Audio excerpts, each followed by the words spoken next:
أعوذ بالله من الشيطان الرجيم.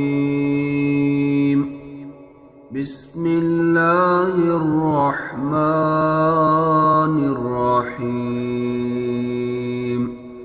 ويسألونك عن الروح، قل الروح من أمر ربي وما أوتيتم من العلم إلا قليلا، ولئن شئنا لنذهبن بالذي أوحينا إليك ثم لا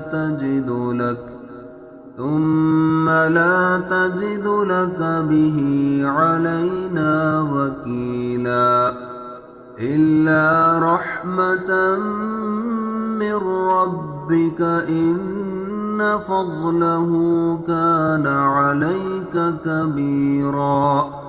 قل لئن اجتمعت الإنس والجن على أن يأتوا بمثل هذا القرآن لا يأتون بمثله ولو كان بعضهم لبعض ظهيرا. ولقد صرفنا للناس في هذا القرآن من كل مثل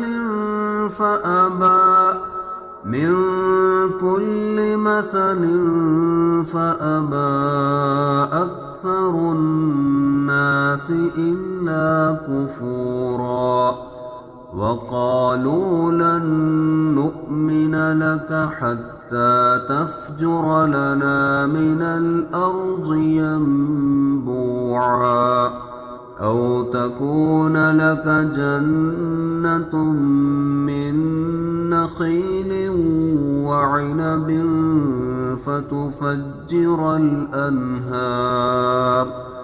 فتفجر الأنهار خلالها تفجيرا، أو تسقط السماء كما زعمت علينا كسفا، أو تأتي بالله والملائكة